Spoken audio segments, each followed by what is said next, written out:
Warahmatullahi wabarakatuh. Selamat pagi semuanya. Dalam video kali ini saya akan menjelaskan materi pertemuan kelima, yaitu tentang regresi dan korelasi sederhana. Untuk pengertiannya, regresi dan korelasi ini digunakan untuk mempelajari pola dan mengukur hubungan statistik antara dua atau lebih variabel. Nah, dikatakan regresi dan korelasi sederhana jika yang diteliti adalah hanya terdiri dari dua variabel. Dan kalau lebih dari dua variabel, maka disebut regresi dan korelasi berganda. Untuk kali ini kita akan belajar yang sederhana dulu ya. Kemudian dalam regresi dan korelasi itu ada beberapa variabel. Yang pertama variabel tidak bebas atau biasa disebut dependent variable. Simbolnya di simbol Y, variabel Y. Atau bisa juga ini disebut variabel terikat ya. Jadi variabel terikat ini bisa diartikan variabel yang dipengaruhi. Sedangkan untuk variabel X, variabel independen atau variabel bebas bisa dipahami ini sebagai variabel yang mempengaruhi ya.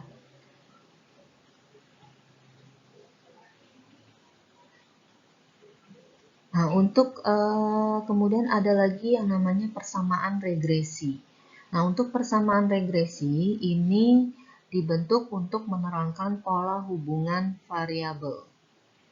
Ya, kemudian ada lagi analisa korelasi. Analisa korelasi digunakan untuk mengukur keeratan hubungan antara variabel-variabel. Analisa regresi sederhana. Nah, untuk dalam metode ini kita menggunakan metode kuadrat terkecil. Nah, untuk rumusnya persamaan garis regresi linear sederhana untuk sampel Y sama dengan A plus BX.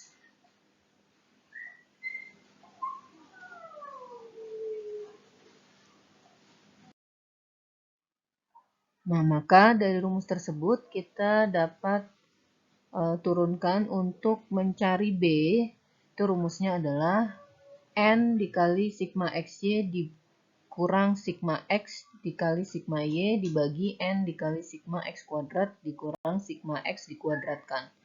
Nah, untuk X-nya, X itu adalah rumusnya sigma X bagi N, X bar, kemudian Y bar, sigma Y bagi N. Nah, untuk mencari A-nya, rumusnya adalah Y bar dikurang B dikali X bar. Nah, ini untuk keterangannya. Bisa kalian baca untuk Y di sini adalah nilai yang diukur atau dihitung pada variabel tidak bebas.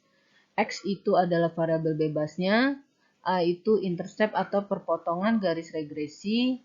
Kemudian B koefisien regresi, kemiringan ya atau kemiringan. Atau untuk mengukur kenaikan atau penurunan Y. Kemudian analisa korelasi sederhana. Kalau tadi adalah persamaannya, persamaan regresi, maka sekarang kita sudah masuk ke korelasi. Korelasi di sini berarti digunakan untuk mengukur kekuatan keeratan hubungan antara dua variabel. Nah, untuk angkanya itu disebut koefisien korelasi. Simbolnya adalah R kecil. Ya, di sini berarti kita mau tahu nih seberapa erat hubungan antara X dan Y. Untuk rumusnya, R sama dengan N dikali sigma XY dikurang sigma X kali sigma Y bagi akar dari ya. Jadi yang pembaginya ini ada di akar dulu. N dikali sigma X kuadrat dikurang sigma X dikuadratkan dikali N dikali sigma Y kuadrat dikurang sigma Y dikuadratkan. Untuk R atau korelasi itu nilainya dari minus 1 sampai plus 1. Jadi jika R-nya mendekati plus 1 dan minus 1, maka korelasinya tinggi ya dan terjadi hubungan linier yang sempurna antara X dan Y. Tapi jika nilai R-nya mendekati 0, berarti hubungan liniernya sangat lemah atau tidak ada. Contoh misalnya, diketahui R sama dengan minus 0,6. Nah, untuk minusnya ini menunjukkan arah yang berlawanan. Ya, kenapa disebut arah berlawanan? Karena hasilnya minus ya. Minus menunjukkan arah yang berlawanan. Artinya, jika X naik, maka Y-nya turun. Atau sebaliknya, jika X turun, maka Y-nya naik. Nah, untuk R-nya sama dengan plus 0,6, plusnya ini menunjukkan arah hubungan yang sama. Jadi artinya jika X naik, maka Y-nya juga naik. Atau jika X turun, maka Y-nya turun. Jika R sama dengan 0, ini menunjukkan tidak ada hubungan linier antara X dan Y. Nah, kemudian dalam metode regresi dan korelasi dikenal juga adanya koefisien determinasi atau R kuadrat. Ya, simbolnya R kuadrat.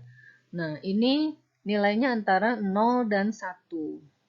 Jadi R kuadrat ini untuk mengetahui pengaruh ya, seberapa besar pengaruh X terhadap Y. Ya, contoh misalnya diketahui didapatkan nilai R-nya sama dengan 0,6, artinya R kuadrat, berarti kan R-nya dikuadratkan, 0,6 dikuadratkan, hasilnya 0,36.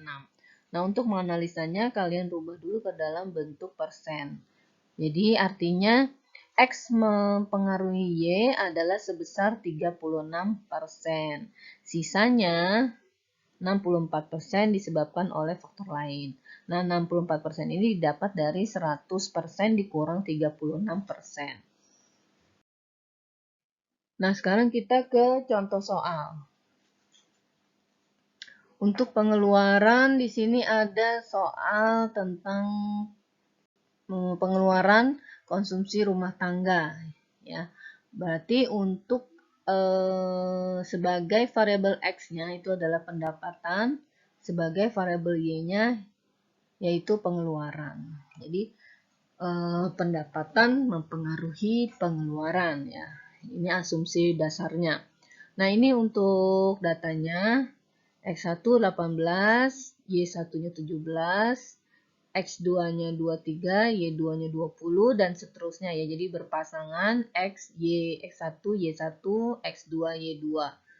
Nah, ini dalam Rp10.000 per bulan. Yang pertama, buatlah diagram pencarnya. Untuk diagram pencar, silakan kalian baca di slide kalian pengertiannya ya.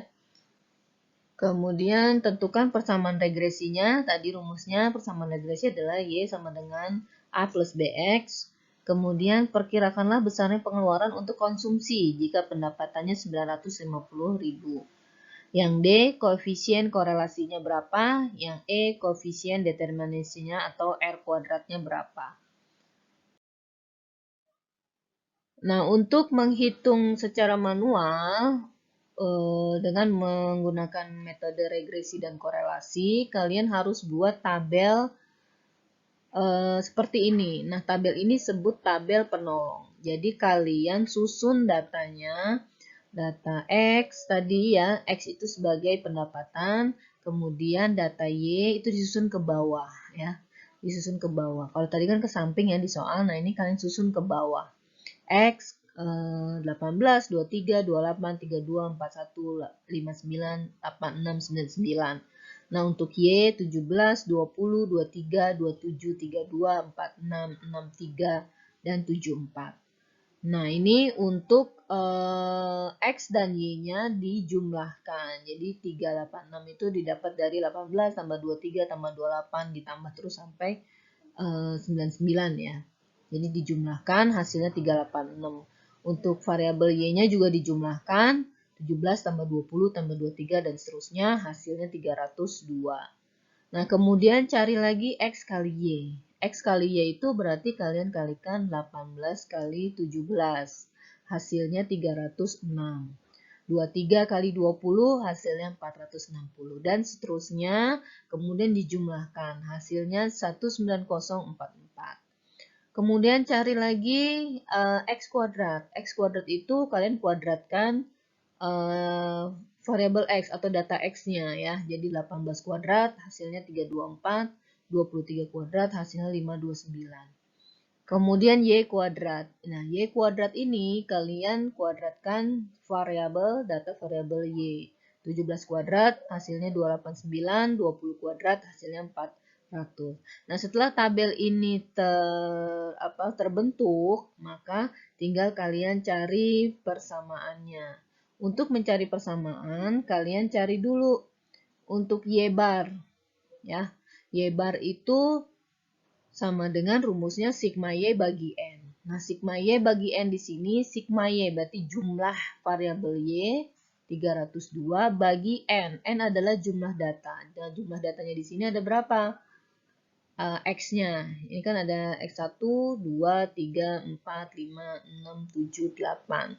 X-nya ada 8, berarti 302 dibagi 8. Hasilnya adalah 37,75. Nah, kemudian cari lagi X bar. X bar di sini rumusnya adalah sigma X bagi N, berarti jumlah dari variabel X 386 dibagi 8, sama dengan 48,25. Nah, sekarang kita cari B. Nah, ini untuk rumus B-nya. Tinggal kalian masukkan ke rumusnya untuk angka-angkanya. N dikali sigma X kali Y. Sigma X kali Y berarti jumlah X kali Y. Nah, ini.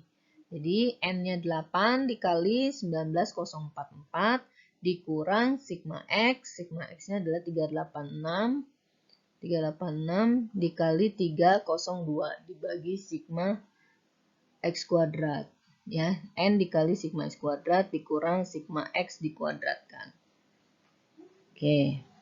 Nah, maka B-nya sama dengan hasilnya yang atas ini kalian kalikan dulu ya, yang dalam kurung 8 kali 19044. Kemudian dikurang 386 kali 302 dulu, baru dikurangi ya. Kemudian ini untuk hasil B-nya adalah 0,699. Nah, ini untuk B-nya, untuk A-nya, rumusnya adalah Y bar dikurang B dikali X bar. Y barnya 37,75 dikurang B-nya udah ketemu 0,699 dikali X bar. X barnya ini 48,25. Maka A-nya adalah 4,023. Nah, nilai A sudah ketemu, B sudah ketemu, berarti kalian tinggal buat persamaannya. Jadi, persamaan garisnya adalah, tadi kan rumusnya Y sama dengan A plus BX. Maka, sama dengan A-nya masukkan 4,02325 ditambah B-nya 0,699X. Nah, setelah persamaannya sudah terbentuk, maka langkah berikutnya adalah kita mencari korelasinya atau seberapa erat hubungan antara X dan Y. Masih pakai tabel penolong, maka kita masukkan ke rumus R ya, R atau korelasi. R adalah simbol untuk korelasi, ini rumusnya ya. Ini rumusnya, tinggal masukkan aja ke angka-angka yang ada di tabel ini ke rumusnya ya. Jadi 8 dikali 19044 dikurang 386 kali 302. Ini sama seperti mencari B ya. Jadi atasnya hanya bawahnya aja tinggal kalian cari. Bawahnya ini ya, 8 dikali sigma X kuadrat. Berarti yang ini 8 dikali 25,0220 dikurang sigma X dikuadratkan. 386 dikuadratkan. Ya, dikali 8 dikali sigma Y kuadrat. 8 kali 14, 532 dikurang sigma Y dikuadratkan. Berarti 302 dikuadratkan. Maka hasilnya adalah untuk yang atasnya 35780 dibagi 35801,68. Untuk R-nya adalah 0,99. Nah, untuk 0,99 ini hasilnya positif, berarti kesimpulannya adalah hubungan antara pendapatan dan pengeluaran mempunyai hubungan yang kuat dan searah. Kenapa kuat? Karena dia mendekati 1. 0,99 kan mendekati 1. Dan searah. Kenapa searah? Karena dia hasilnya plus ya. Hasilnya plus. Jadi hubungannya kuat dan searah. Nah, kemudian untuk determinasi atau R kuadrat itu tinggal kalian kuadratkan tadi hasil R-nya. 0,99 itu hasilnya adalah berapa? Maka dikalikan 100% ya. Maka hasilnya 98,01%. Nah, artinya pengeluaran dipengaruhi oleh pendapatan itu sebesar 98,01% dan sisanya 1%, 1,99% dipengaruhi oleh faktor lain. Ya, contohnya misalnya kalau pengeluaran seseorang itu selain pendapatannya tinggi rendahnya ya, maka bisa dipengaruhi oleh misalnya gaya hidupnya ya, bisa juga kebiasaan ya, seperti itu.